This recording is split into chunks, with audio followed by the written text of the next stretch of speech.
similar to all. I think the best preparation we'll have is practicing all throughout the weekend for our offense because they're so similar. Yeah, and also talk about your coach, Coach Swinney. What did he teach you in your years at Clemson about, being a player and also being a fine student athlete? I mean, I think the main thing is you got to put in the work. Just see the fruit of your labor. You got to put in hard work. You got to go to work every day and just put your head down and grind. And it's mainly got him and Coach B just kind of being mature about each game and just focusing on each game, embracing every opportunity we have. And at the end of the day, just working and grinding every day. Well, have a good week of practice. Yes, sir. Appreciate it. We had 5 different quarterbacks complete a pass, and I think it was also a school record. We had 15 different guys catch a pass. So fun to see all those guys get an opportunity to go in, and they all did some good things. Obviously, Deshaun was player of the game. I thought Nick really did a nice job of executing. Kelly got some good extended time as well and played well through a touchdown pass. He's a young player that hadn't played a whole lot.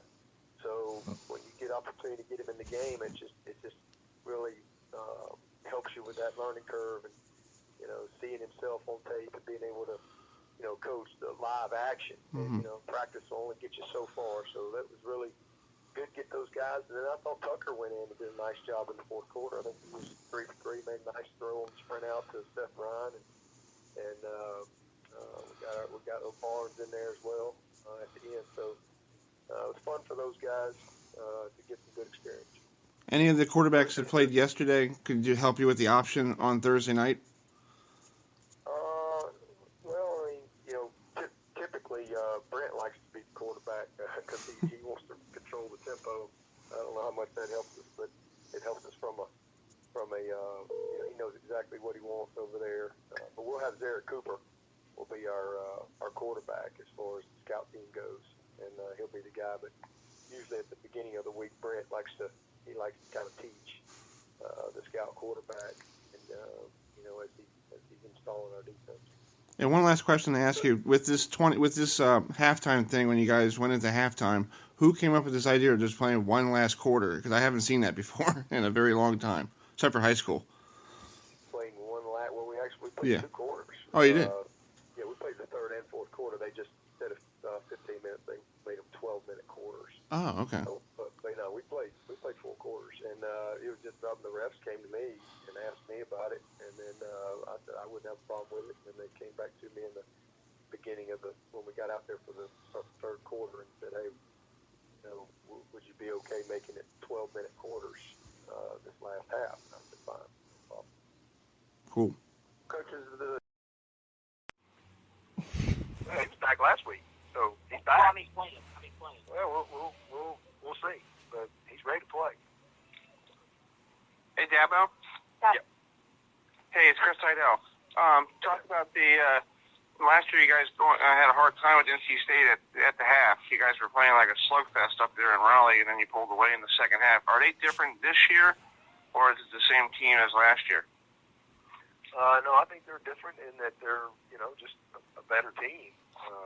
They're confident. They brought in a transfer quarterback with a new coordinator, but they're very, obviously both came from Boise, I guess, know each other, and very familiar with each other.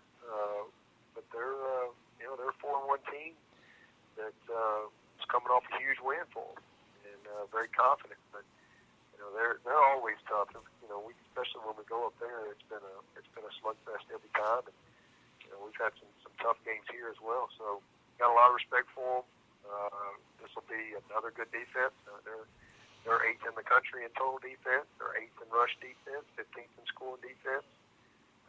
So another big challenge for us this week, and good running back. You got obviously the game Saturday was just a mess, but it was equal playing surface for both teams, and so you can still tell. The athleticism and things like that was still kind of relative for the conditions, but I'm very impressed with their running back, and we'll have to play very well. This will be probably the best team we've played, them in Louisville.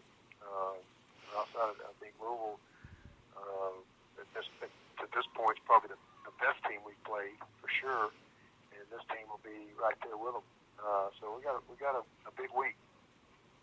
how's Hunter doing? Is his recovery? Is he getting better?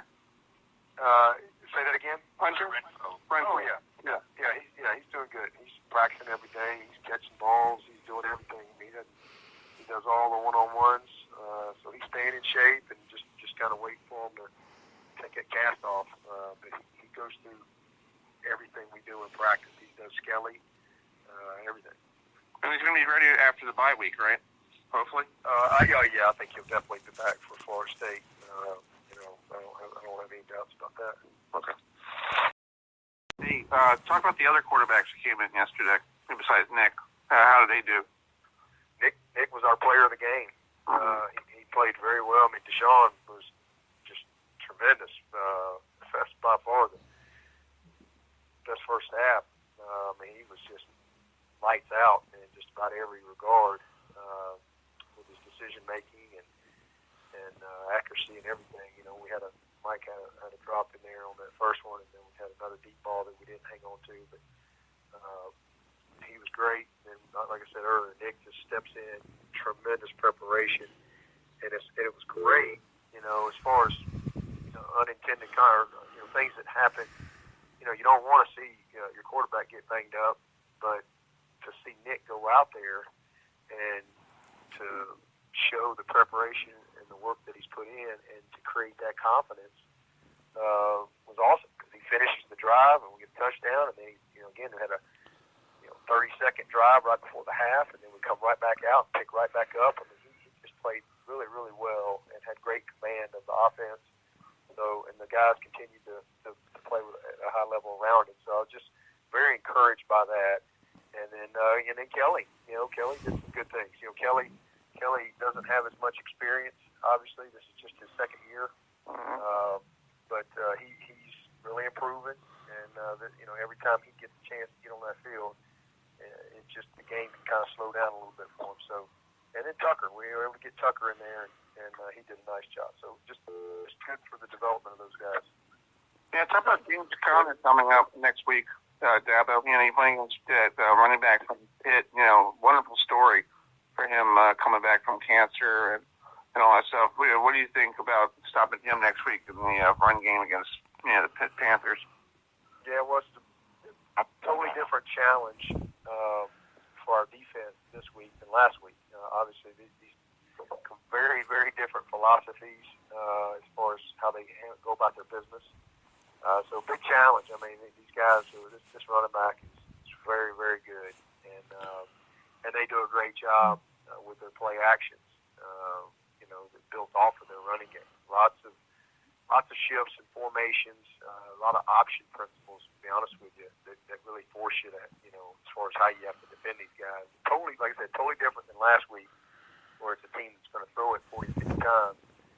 This team's going to run the football. They're going to try to create edges and make you play very, very disciplined gap football, and then a lot of play actions off of it. So we got our hands full, no doubt. I mean, he's a great player. And quarterback's a good player. Quarterback was a starter at Tennessee. He's a transfer.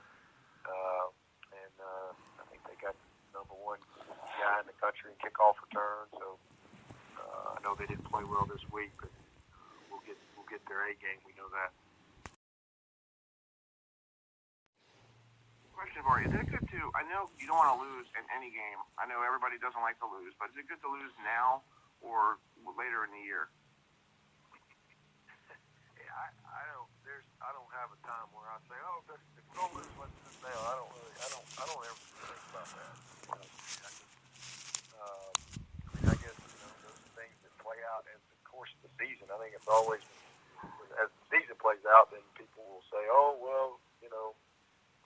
they shouldn't have lost then, or it was a good time, or whatever. I don't really even process that at all. I don't ever want to lose, but occasionally, if you do get beat, then. And again, last time we lost the game, we had to wait 9 months. Right. We've got a chance to go play this week, so I'm focused on getting ready for Wake Forest, trying to have a great week, get this taste. A little cough syrup for everybody is good for you from time to time. And again, you hate it, but we wanted to go 24-0 in our last 2 regular seasons. That would have been great. Looks like we're going to come up a little short of that. But there ain't no reason why we can't go 23-1. So we'll focus on that, and that takes just get dialed in on Wake and trying to win this game. But as far as when a good time to lose is, to me, there ain't ever a good time to lose. But if you do, you learn from it and keep moving. It's all about what's in front of us. That's just the mentality we've had around here for a long time. And again, one bad day is not going to change that. And let's listen. Let's give Pitt some credit.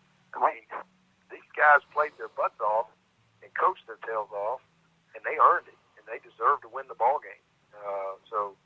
And we didn't. And so we're 9-1, and just going to try to get 10-1. Yeah. What about the rushing? You guys had 3 rushing touchdowns, but you only had 50 yards.